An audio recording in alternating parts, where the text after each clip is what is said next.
இந்தியாவில் தோன்றிய முசைலமத்துல் கத்தாபாக இருக்கின்ற மிர்சா குலாம் அஹ்மத் காதியானி என்கின்ற போலி நபி எவ்வாறெல்லாம் தனக்கு முரண்படுபவர்களை, தன்னை ஏற்றுக்கொள்ளாதவர்களை தூற்றியிருக்கிறான் என்ற செய்திகளை நாம் ஏற்கனவே பார்த்திருக்கின்றோம். இவன் தன்னை ஏற்றுக்கொள்ளாதவர்களை மாத்திரம் இவ்வாறு விமர்சிக்கவில்லை. அல்லாஹு தாலாவால் இந்த உலகத்துக்கு வழிகாட்டுவதற்காக அனுப்பப்பட்ட இறை தூதர்களில் முக்கியமான ஒரு இறை தூதரான ஈசா அலைஹிஸ்ஸலாம் அவர்களை எவ்வாறெல்லாம் திட்டியிருக்கிறான், எப்படியெல்லாம் பழித்து கூறியிருக்கிறான் என்பதை பல அறிஞர்கள் மிர்சா குலாமுடைய நூலிலிருந்து மக்களுக்கு முன்வைத்திருக்கின்றார்கள். இதற்கெல்லாம் காதியானிகளுக்கு பதில் சொல்ல முடியாது. ஆனால் மிர்சா குலாம் எந்த பதிலை சொன்னானோ அதே பதிலைத்தான் அவர்களும் சொல்வார்கள்.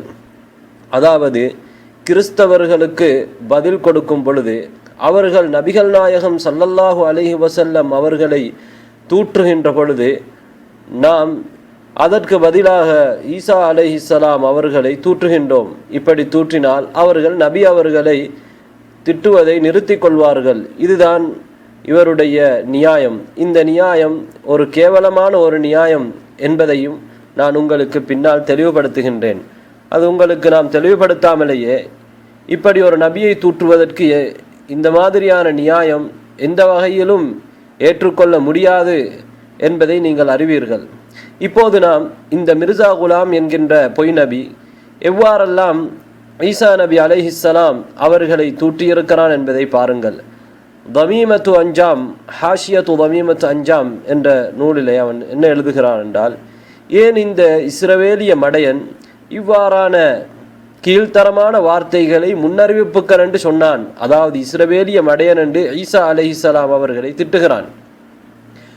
அதே போன்று ஈசா அலைஹிஸ்ஸலாம் அவர்கள் தௌராத்திலே உள்ள விஷயங்களை தன்னுடைய முன்னறிவிப்புக்கள் என்று பொய்யுரைத்ததாக அதே நூலிலே குறிப்பிடுகின்றான்.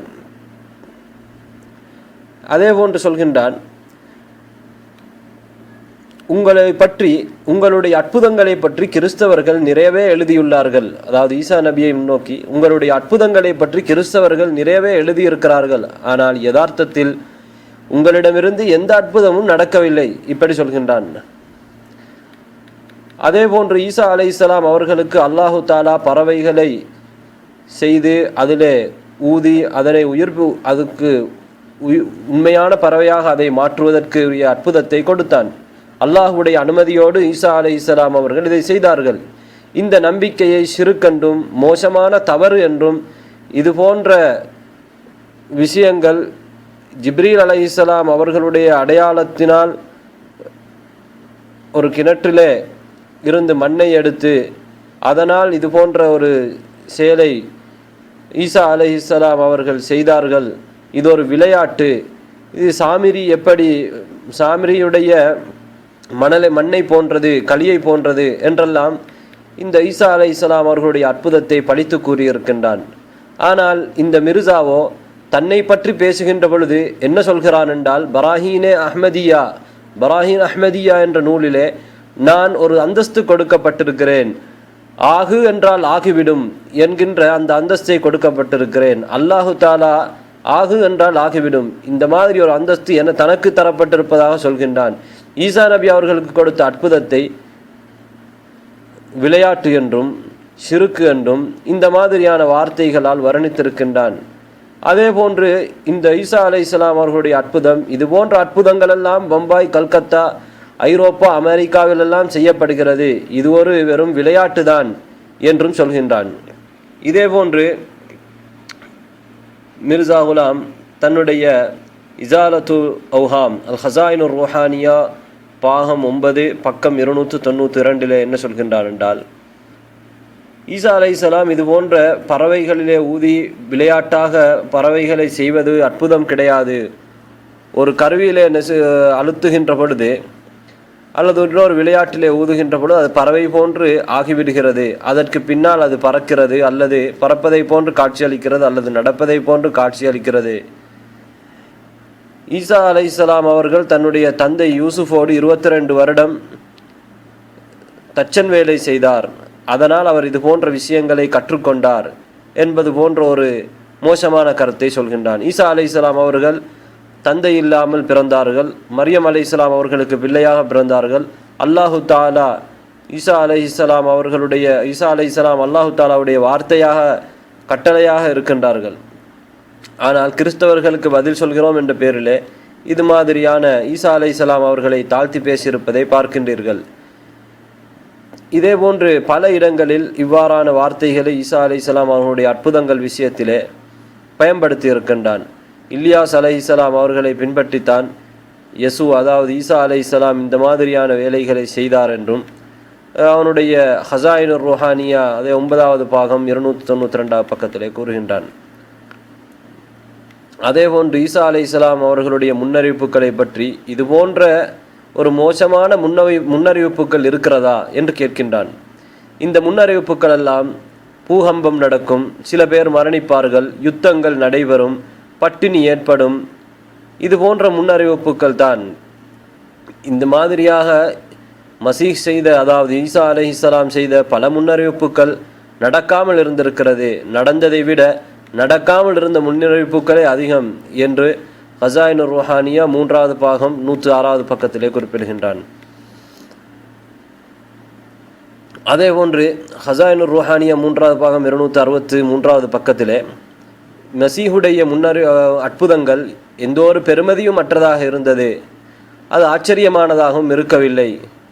அவர் பிறப்பதற்கு முன்னாலே அந்த கிணற்றில் தண்ணீர் இருந்தது, அதிலே ஒருவர் மூழ்குவாரேயானால் அவருடைய நோய்கள் எல்லாம் குணமாக கூடியதாக இருந்தது. அவர் பிறப்பதற்கு முன்னால் இந்த ஆச்சரியங்கள் அந்த கிணற்றிலே நடந்தது. அதனால் இவர் ஈசா அலைஹிஸ்ஸலாத்துடைய அவருக்கு இதில் எந்த அற்புதமும் இல்லை, அதில் ஆச்சரியப்படுத்தத்தக்க எதுவும் இல்லை என்று சொல்கின்றான். அதேபோன்று ஈசா அலைஹிஸ்ஸலாம் அவர்களை இப்படி வர்ணிக்கின்றான். இயலாமைக்குரிய இந்த மனிதனின் முன்னறிவிப்புகள் பெரும்பாலும் பட்டினி, யுத்தங்கள், அதேபோன்று பூகம்பங்கள் என்றுதான் இருந்தது. இஸ்ரவேலர்கள் இது போன்ற செயல்களை எவ்வாறு முன்னறிவிப்புகள் என்று கருதுவார்கள், இது வளமையாக நடக்கக்கூடிய விடயங்கள் அல்லவா என்று சொல்கின்றான்.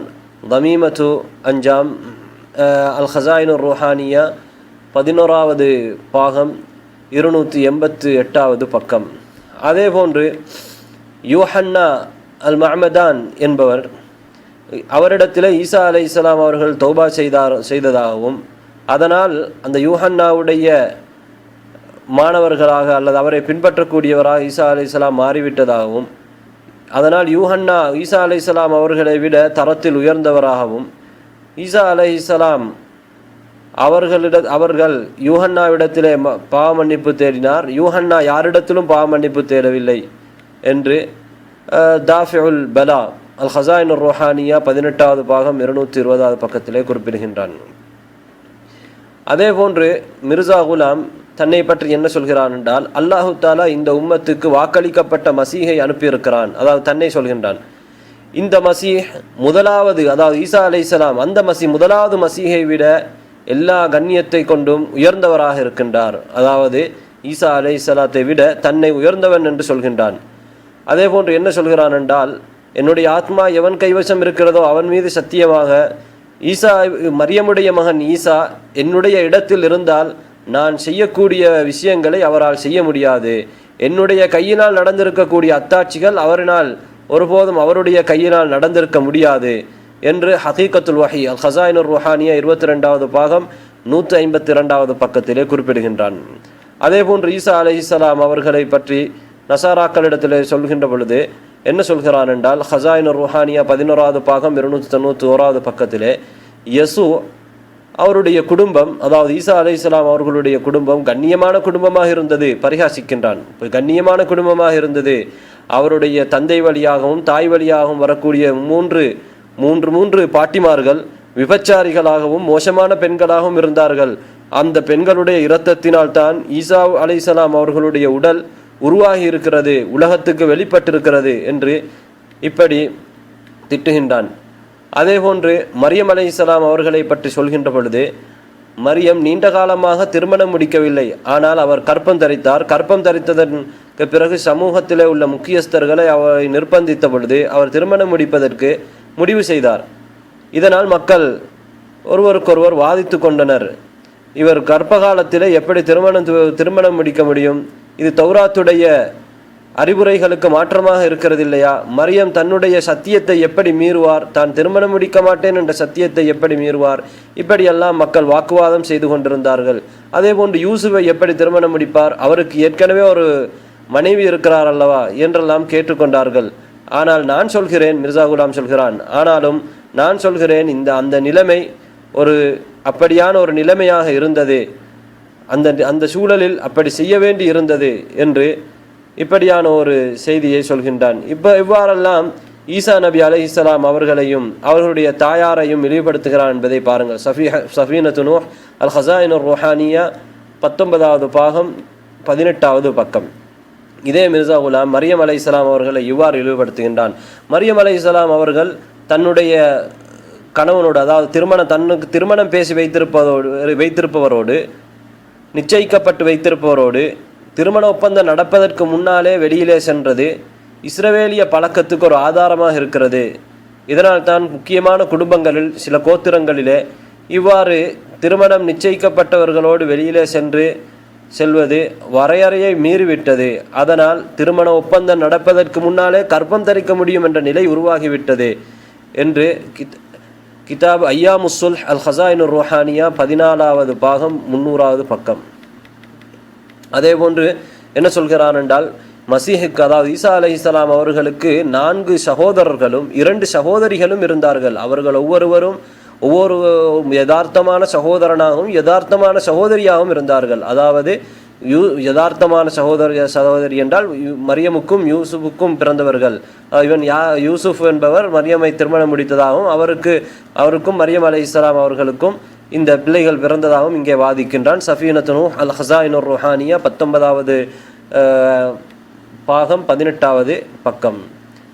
அதே போன்று தன்னை பற்றி பீற்றிக் கொள்ளும் பொழுது என்ன சொல்கிறான் என்றால், 2வது மசீஹ், அதாவது தன்னை சொல்கிறார் மிர்சாவை, 2வது மசீஹுடைய தலைமைத்துவத்தை, அவருடைய கண்ணியத்தை அல்லாஹு தாலா தெளிவுபடுத்தியதற்கு பின்னால் அவர் இந்த காலத்திலே செய்திருக்கக்கூடிய மிகப்பெரிய சாதனைகளின் காரணமாக கடைசி காலத்திலே வரக்கூடிய இந்த மசீஹுடைய அற்புத பெருமையை அல்லாஹு தாலா தெளிவுபடுத்தியதற்கு பின்னால், ஏன் இப்படி முதலாவது மசீஹை விட அதிகமாக உங்களை நீங்கள் கருதுகிறீர்கள், அதிகமாக மிகச்சிறந்தவர் என்று நீங்கள் ஏன் கருதுகிறீர்கள் என்று கேட்பது ஒரு ஷைத்தானுடைய ஊசலாட்டம், ஒரு ஷைத்தானுடைய வழிகேட்டில் உள்ளது என்று சொல்கிறான். தன்னை பார்த்து மற்றவர்கள், நீங்கள் ஏன் மரியமுடைய மகன் ஈசா அலைஹிஸ்ஸலாம் அவர்களை விட உங்களை உயர்த்தி பேசுகிறீர்கள் என்று கேட்பதே அது ஒரு ஷைத்தானுடைய தூண்டுதல் என்று சொல்கின்றான். ஹகீகத்துல் வஹி அல் ஹஸாயினுர் ருஹானியா 22வது பக்கம் 152வது 22வது பாகம் 152வது பக்கம். அதே போன்று ஈசா அலைஹிஸ்ஸலாம் அவர்களுடைய குடும்பத்தை அவர்களுடைய பாட்டிமார்கள் விபச்சாரிகள் என்று, அதனால் தான் ஈசா அலைஹிஸ்ஸலாம் அந்த இரத்தத்திலிருந்து பிறந்ததாக தமீமத்து அஞ்சாம் என்ற நூல் 7வது பக்கத்திலும் குறிப்பிடுகின்றான். அதே போன்று அவர் நோய்களை குணப்படுத்தியதெல்லாம் அது அவருக்கு ஒரு கல்வியினால் தான் அதை செய்து கொண்டார், அவரிடமிருந்த அனுபவத்தினால் தான் அதை செய்தார். ஆனால் அவருக்கு அல்லாஹ்வினுடைய ஓர்மைத்துவத்தின் பக்கம் மக்களை அழைப்பதிலே நல்ல மாற்றங்களை அவரால் ஏற்படுத்த முடியவில்லை. சரியான அகீதாவை கொடுப்பதற்கும் மார்க்க உணர்வை மக்களுக்கு கொடுப்பதற்கும் அவரால் முடியவில்லை. அதிலே அவர் கிட்டத்தட்ட தோல்வி அடைந்து விட்டார். அவருடைய அந்த விஷயத்திலே அவருடைய சாதனைகள் தோல்விக்கு ஒப்பானது என்று அல் ஹஸாயினுர் ருஹானியா இஸாலத் அவ்ஹாம் அல் ஹஸாயினுர் ருஹானியா 3வது பக்கம் 258வது பக்கத்திலே குறிப்பிடுகின்றான். அதே போன்று என்ன சொல்கிறார் என்றால், காஷ்மீரிலே ஸ்ரீநகர் என்ற இடத்திலே அடக்கம் செய்யப்பட்டிருப்பவரை வானத்தில் இருப்பவர் என்று சொல்வது, இருப்பவர் என்று சொல்வது என்று அநியாயமாக சொல்கிறார்கள். அதாவது ஈசா அலைஹிஸ்ஸலாம் அவர்களை நாங்கள் வானத்தில் இருக்கிறோம் என்று நம்புகிறோம், அவர் அல்லாஹு தாலா உயிரோடு இன்னும் வைத்திருக்கிறான், மறுமை நாளுக்கு அடையாளமாக அனுப்புவான் என்று நம்புகிறோம். ஆனால் இந்த என்ன சொல்கிறான் என்றால், ஈசா அலைஹிஸ்ஸலாம் அவர்கள் காஷ்மீரில் அடக்கப்பட்டிருப்பதாக ஒரு செய்தியை சொல்லி இது எவ்வளவு பெரிய ஒரு அநியாயம் என்று சொல்கின்றான். இப்படி அதே போல் அதில் தொடர்ந்து என்ன சொல்கின்றான் என்றால், அல்லாஹு தாலா முதல் முறையிலே ஈசா அலைஹிஸ்ஸலாத்தை உலகத்துக்கு அனுப்பியதனால் அவர் தோல்வியைத்தான் இந்த உலகம் கண்டது, அதனால் உலகத்துக்கு பாதிப்பு தான் ஏற்பட்டது. இப்படிப்பட்ட ஒரு மனிதரை மீண்டும் ஒரு முறை உலகத்துக்கு அனுப்புவான் என்பது ஒரு முடியாத காரியம் என்று தாஃபிஉல் பலா அல் ஹஸாயினுர் ருஹானியா 18வது பாகம் 235வது பக்கத்திலே குறிப்பிடுகின்றான். அதே போன்று என்ன சொல்கிறான் என்றால், ஹஸாயினுர் ருஹானியா 9வது பாகம் 292வது பக்கத்திலே நூருல் குர்ஆனிலே என்ன சொல்கின்றான், உங்களுக்கு தெரியாதா, ஆண்மை என்பது ஆண்களிடத்திலே ஒரு புகழுக்குரிய ஒரு பண்பு. ஆண்மை என்பது ஆண்களிடத்திலே ஒரு புகழுக்குரிய ஒரு பண்பு. ஆனால் ஆண்மை இல்லாமல் இருப்பது ஒரு குருடனையாகவும் ஊமையாகவும் இருப்பதை போன்றது என்று சொல்லிவிட்டு சொல்கின்றான், ஈசா அலைஹிஸ்ஸலாம் அவர்கள் ஆண்மைக்குரிய பண்புகள் அவரிடத்திலே இல்லாமல் இருந்தது. அதனால் தான் அவர் தன்னுடைய மனைவிமாரோடு ஒரு சிறந்த ஒரு முன்னுதாரணத்தை, செயல் ரீதியான ஒரு முன்னுதாரணத்தை அவர் சமூக வாழ்க்கையிலே அவரால் விட்டு செல்ல முடியவில்லை. அதனால் மனைவிமாரோடு அவர் சமூக வாழ்க்கையிலே நல்ல முறையிலே நடந்து கொள்ள முடியவில்லை என்று சொல்லிட்டு என்ன சொல்கிறார்கள், இதனால் தான் ஐரோப்பிய பெண்கள் எல்லாம் இப்படி பொடுபோக்காக நடந்து கொண்டு நாகரீகத்தின் வரம்புகளையே மீறி நடந்து கொள்கிறார்கள். அதன் விளைவாக விபச்சாரம், மோசமான செயல்கள் நடந்து கொண்டிருக்கிறது. இதற்கு ஈசா அலைஹிஸ்ஸலாத்தை குற்றஞ்சாட்டி இருக்கின்றான். பாருங்கள், எந்த அளவுக்கு ஒரு மோசமான பண்பாடுகளை கொண்ட ஒரு மனிதன் என்பதை நீங்களே சிந்தித்து பாருங்கள்.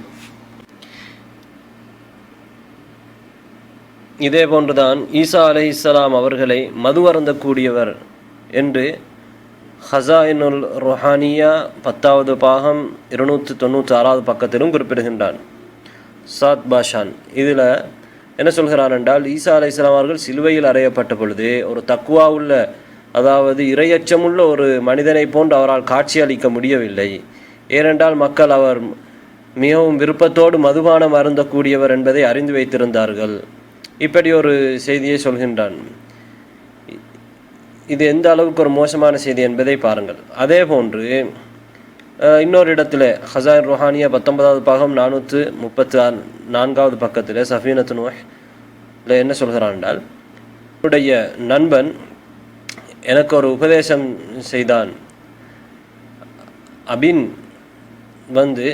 சர்க்கரை வியாதிக்கு பயனுள்ளதாக இருக்கும், நோய்க்காக அதை அபினை எடுத்துக்கொள்வதிலே எந்த பாதிப்பும் இல்லை. இப்படி எனக்கு ஒரு உபதேசம் செய்தான்.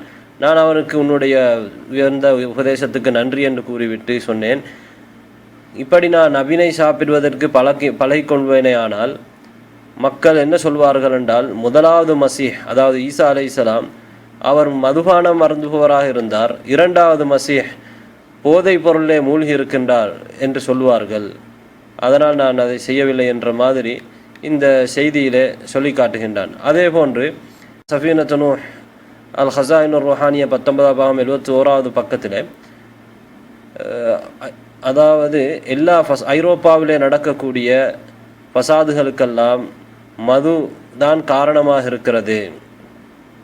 இந்த காரணத்துக்கு அடிப்படையான காரணம் என்னவென்றால், அதாவது ஈசா அலைஹிஸ்ஸலாம் அவர்கள், கிறிஸ்தவர்கள் யெசூன்னு சொல்லி அழைப்பார்கள், அந்த ஈசா அலைஹிஸ்ஸலாம் அவர்கள் மது அருந்தக்கூடியவர்களாக இருந்தார்கள். சிலவேளை அவர் ஏதோ நோயின் காரணமாக இதை அருந்தி இருக்கலாம், அல்லது அவரிடம் ஒரு பழைய பழக்கமாக இது இருந்திருக்கலாம் என்று ஒரு செய்தியை பதிகின்றான். இந்த அளவுக்கு மோசமாக ஈசா அலைஹிஸ்ஸலாம் ஒருவன் காபிரை அதாவது நஸ்ரானியை அவனுக்கு பதில் சொல்ல வேண்டும் என்பதற்காக வேண்டி ஒரு நபியை இந்த அளவுக்கு இழிவுபடுத்துகிறான் என்பதை பாருங்கள். ஆனால் ஏன் இவன் இழிவுபடுத்துகிறான் என்றால், இந்த மாதிரியான மோசமான செயல்கள் அல்லாஹ்வுடைய நபிமார்களிடத்தில் இருக்காது. ஆனால் மிர்சா குலாம் போன்ற கேடுகெட்டவர்களிடத்தில் இது போன்ற பண்புகள் இருக்கும்.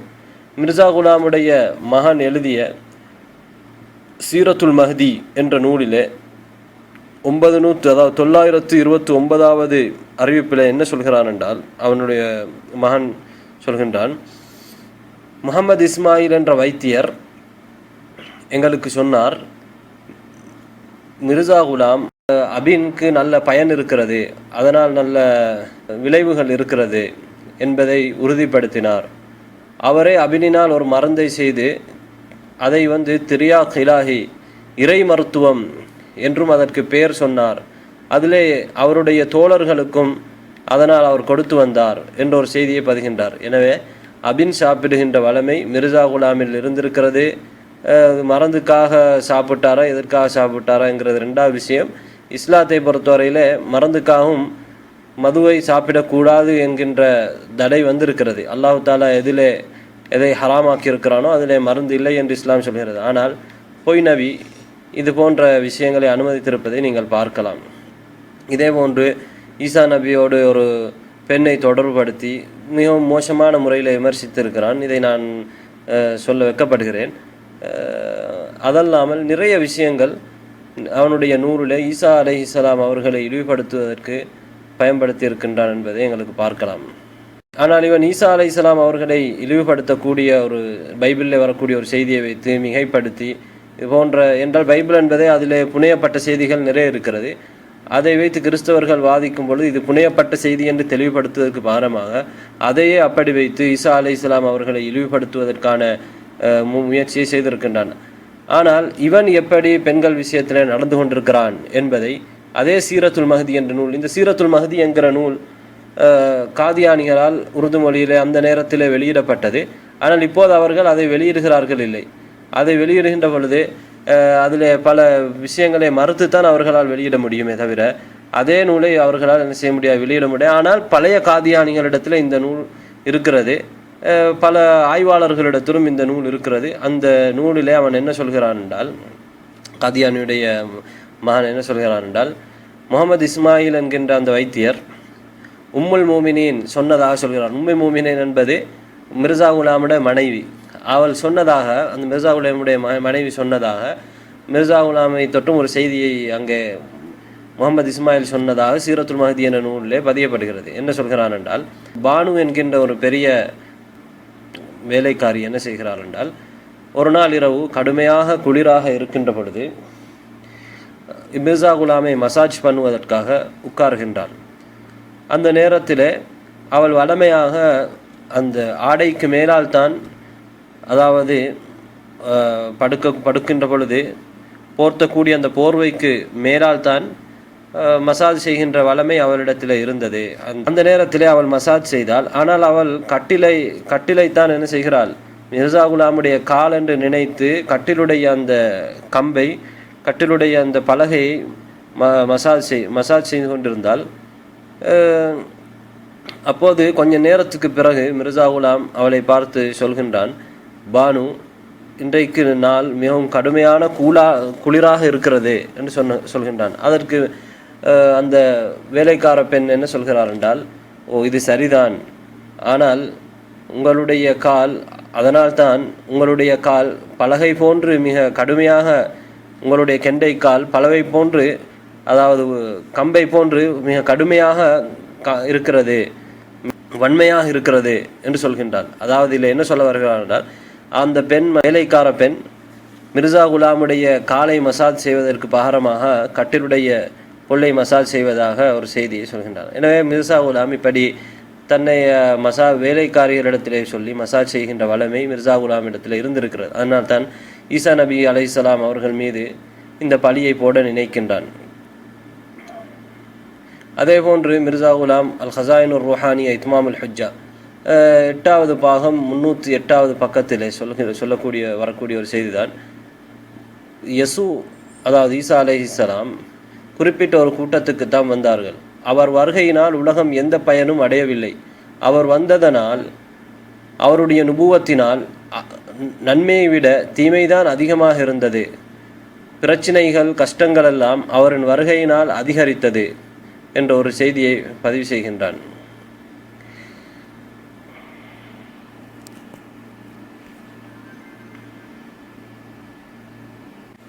அதேபோன்று கிதாப் நூருல் குர்ஆன் ஹசாயினுர் ரூஹானியா 9வது பாகம் 416வது பக்கத்திலே, ஐரோப்பாவிலே சுதந்திரமாக மக்கள் எல்லா விடயங்களையும் அனுமதிப்பதற்கான காரணம் ஈசா நபி அவர்களுடைய போதனை தான், யசுவுடைய போதனைகள் தான். அவருடைய போதனைகள் தான் விபச்சாரத்துக்கும் மோசமான செயல்பாடுகளுக்கும் காரணமாக இருந்தது. அதனால் அங்கே உள்ள மக்கள் பன்றிகளை போன்றும் நாய்களை போன்றும் மாறியிருக்கிறார்கள். எந்த அளவுக்கென்றால் இனிப்பு பண்டங்களில் கூட அதில் அதை சுற்றி வரக்கூடிய தாள்களில் கூட என்னுடைய நேசனே என்னை முத்தமிடு என்று எழுதப்பட்டிருக்கிறது. இது எல்லாவற்றுக்கும் எந்த ஒரு சந்தேகமும் இல்லாமல் குற்றம் யசுவின் மீதுதான், அதாவது ஈசா அலைஹிஸ்ஸலாம் அவர்கள் மீதுதான் இருக்கிறது என்ற ஒரு செய்தியை பதிவு செய்கின்றான். அதேபோன்று ஹஸாயின் ருஹானியா 11வது பாகம் 291வது பக்கத்திலே சொல்கின்றான், ஈசா அலைஹிஸ்ஸலாம் அவர்கள் செய்த இந்த அற்புதங்களை பற்றி சொல்கின்ற பொழுது, இது மாதிரியான அற்புதங்கள் செய்வது பெரிய விஷயம் கிடையாது, ஆனால் அது ஒரு வெறுப்புக்குரியது. அதனால் தான் இந்த அடியான் தன்னை பற்றி சொல்கிறான், இந்த அடியான் அதாவது மிர்சா குலாம் இந்த மாதிரியான அற்புதங்களை செய்யவில்லையாம். இந்த அற்புதங்கள் ஒரு வெறுப்புக்குரியதாம். அதனால் இந்த மாதிரியான அற்புதங்களை அவர் செய்யவில்லையாம். இல்லை என்றால் அவர் இறைவனிடத்தில் இந்த மாதிரி அற்புதங்களை கேட்டு நிறைவேற்றியிருப்பாராம். அதே போன்று ஹமாமத்துல் புஷ்ரா என்ற அவனுடைய நூலிலே ஹஸாயின் ருஹானியா 7வது பாகம் 295வது பக்கத்திலே சொல்கின்றான், நாங்கள் அதாவது அம்மா கராஹத்துனா மின் பாதி முஜிசாத்தில் மசீஹி ஃப அம்ருன் ஹக்குன், நாங்கள் மசீஹ் அதாவது ஈசா அலைஹிஸ்ஸலாம் அவர்களுடைய முஜிசாக்கள் சிலதை வெறுப்பதென்பது அது உண்மையிலே உண்மையான ஒரு விடயம்.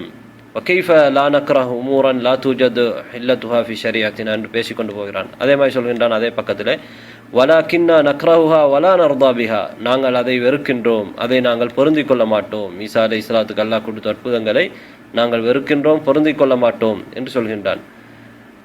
அதே மாதிரி அதே பக்கத்தில் அடுத்த பந்தியிலே சொல்கின்றான், வகதாலிக நக்ரஹு அன் யகூன லனா ஆயத்து ஹல்கி துயூர், பறவைகளை படைக்கின்ற அற்புதம் எங்களுக்கு இருப்பதை நாங்கள் வெறுக்கின்றோம் என்று சொல்கின்றான்.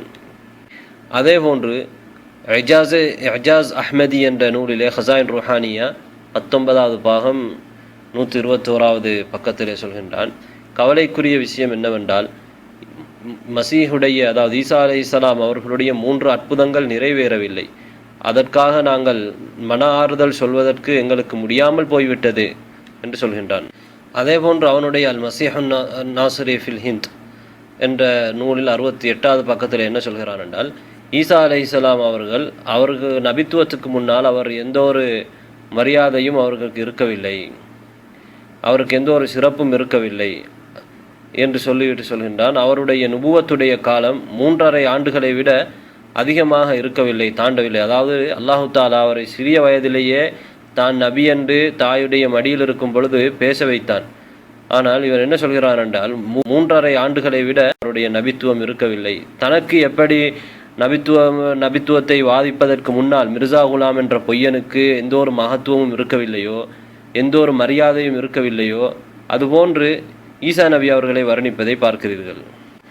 இந்த மாதிரி ஈசா அலைஹிஸ்ஸலாம் அவர்களை கீழ்த்தரமாக விமர்சித்திருக்கிறீர்கள் என்று கேட்கப்பட்ட பொழுது மிர்சா குலாம் என்ன பதில் சொன்னார்னு நான் ஏற்கனவே உங்களுக்கு சொன்னேன்.